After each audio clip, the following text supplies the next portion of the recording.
The drama continues from Easter Road as we are looking at the second penalty decision that Celtic got. We are asking, was it the correct decision? Welcome back, guys, to the channel. And 35% of people on this channel have voted yes, it was the correct decision. Well, 65% of people have voted no. Is that mainly Hibs and Rangers supporters, or is it just the course of Scottish football? Everyone in Scottish football that literally just thinks that it shouldn't have been given. I mean, you look at it, it's it's almost an impossible decision to get right. You're going to have problems with both sides. Honestly, I think it's just outside. You look at the yes image, right? It looks like Kyogo's left foot, like half of it's on the line as Joel Newell is making contact. And therefore, if it is on the line, by the letter of the law, on the line is a penalty. But how, like, it happens so quick. He's already got the shot away. Is it actually just outside?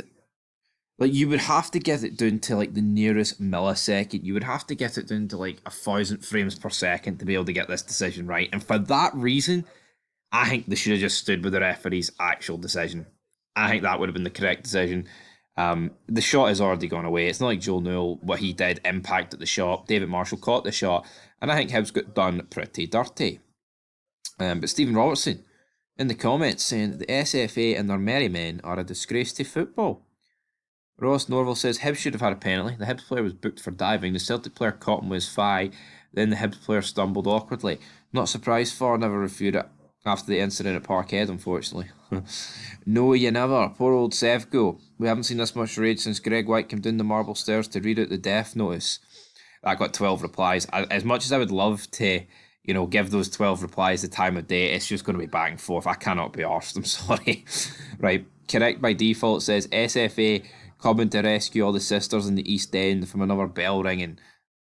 There you have it. James Fulton says the first one was an accident, clash of heads. The second one was no better. For a club that moans about teams getting soft penalties, it's a joke. I wonder if they will get any against St Mirren, as the bodies will be in about them. Honestly, I think it's going to be an interesting game. St Mirren Celtic. St Mirren just beat Hibs 3-0. I don't think that automatically means St Mirren will translate into a pump in a Celtic. But what I would say is, Celtic beat them 3-0 not too long ago, just at the start of the new year. St Mirren, they will have learned for that, and Celtic have got worse for that game. I know it's only a month ago, but the Celtics' form recently, man, even though they've won against County and they've won here, they drew against Aberdeen, the performances have been awful. I mean, there's a case that they should have picked up 1 point out of 9, and that's not bias, right? I hit against Ross County, they were incredibly lucky. Ross County were creating numerous chances at the end, and they just don't have a fucking striker capable of putting it in the back of the net. Against Aberdeen, the Rocky should have been sent off, and also Shinnie missed a few chances. And then against Hibs, we've voiced our opinion enough about that game. AJ says, just the two handballs from Connor Goldson, then we shall check it. Nah, which I actually replied to this earlier, said, first one can't be due to the deflection, his hands are in a natural position. As for the second one, there was a free kick given for a foul in favour of Goldson. Nice try. I mean, honestly, like, they try and deflect the blame. Like, it's alright if we get two penalties that weren't penalties because Goldson hit Goldson's hands. All that might, all that might be true. So it is true. Oh my god. What's this guy on about? The FAR team didn't want to check it, did they? If what you say is true, that would have been a 15-second check, but no, better not check it in just in case. But yeah, but maybe they did check it. They do check it. But this guy's saying, right? Oh, a FAR check. See, literally every decision like that. There's always like a FAR check. There always is. Even Martin Boyle's one, I think they would have done a 10-second FAR check. You just don't get told about every single one. That's the problem. All right, that is the problem. Paul Dockett, he says, first one, even if you think it's just two players going in for a header, that's irrelevant. The Hibs boy is late, reckless, and goes through the back of Johnson, causing a shocker of a head knock, which then causing him to be subbed off. Foul all day long, and it's in the box, therefore it's a penalty. Second one, the fact Kyogo gets a shot away is also irrelevant. If a player passes the ball in the middle of the park and is then taken out, it's a foul. Kyogo was clattered late. Foul on the 18-yard line, therefore also a penalty. Get it through your thick. As Mince, Hun, Heeds, Paul Docherty taking no prisoners with that comment. I think it's a load of pish. See Kyogo, he got his shot away. Now, yeah, see if a player does get wiped out,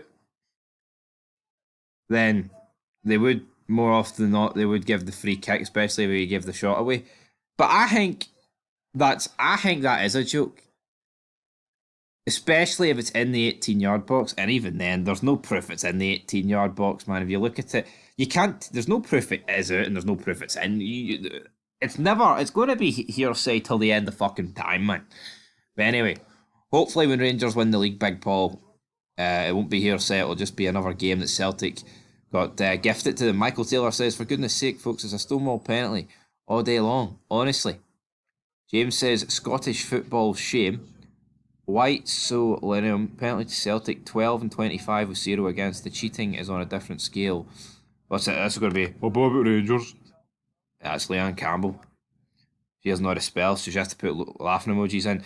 Lewis Reed says, "Oh, we are shite at FitBA, but I have an idea. Why don't we start our Rangers get too many penalties agenda with our friends in the media to take the heat off the fact we can't win without cheating?" Angling Ersher says, "Now the shoe's on the other foot. People want to say it's corruption, but when Celtic fans had something to say about Rangers penalty in the last 15 to 20 years, we were crazy conspiracy theorists. Now you lot know every other team in the league has felt for 2 decades with the terrible penalty decisions that favour Jews. P.S. Both of Celtic's penalties were correct. The first one was soft last night, and the Hibs one that Boyle got booked for diving was also the correct one, like it or not." But see, the difference is, right? See, when Rangers get a penalty that's not a penalty, I'll actually come out and call it out. I will. I've done it before and I'll do it again. Absolutely will. See, yesterday, not yesterday, see during the Aberdeen Rangers game, there was a clash of heads with the Aberdeen guy hitting the Rangers attacker. I never wanted a penalty for it because it's never been a penalty. But on Wednesday night, it was a penalty. Ward doesn't say, "Let's just face it, refs in Scottish football are shite. Celtic constantly cry about penalties while conveniently forgetting they have had more. It's doing my nut in." Also, funnily enough, every Celtic fan seems to gloss over the fact they were lucky against Aberdeen. Should have been down to 10 men, but no. They just cry about Rangers. Guarantee if the head collision happened in a Rangers game, they'd be crying that it wasn't deserved. Of course they would be, man. That's how it works. Paul Doherty, penalty to Celtic, middle finger. Leon Campbell, Hun meltdown is delicious as per usual. As bad as we are, they still can't top the league. Ah well, show that same energy, hen, fucking on next Wednesday, and I can guarantee you, I'm putting it out there. See next Wednesday, Rangers will be top of the league after that Ross County game. It will be a St Valentine's Day massacre at Ibrox, and Celtic fans will be greeting. They will be crying into their bottle of fucking fruit shoots after their Valentine's meal with their sister. It's that simple. User says, "Surprise, surprise, the Celtic sisters getting moody penalties. Nothing new. Scottish football is as bent as anyway." John Bell says, "Still can't top the league. Wait till our county game. We will be top and staying. Rogers on borrowed time. We are the people." Quadruple treble. Stonewall penalties for Celtic given at Easter Road. Two Stonewall penalties for Aberdeen at iBox not given. I mean, hold on, right? What? Sevco most... See this quadruple treble guy, man. What's this guy smoking two Stonewall penalties? Even if he's talking about the one at the end with Goldson. It's two claims in the same bit of play. It could never have resulted in two separate penalties. And we've already debunked it. They're not penalties. They're not penalties, man. Anyway, that's us done, troops. A banter at the end of the day, isn't it? But anyway, was it the correct decision for me? No.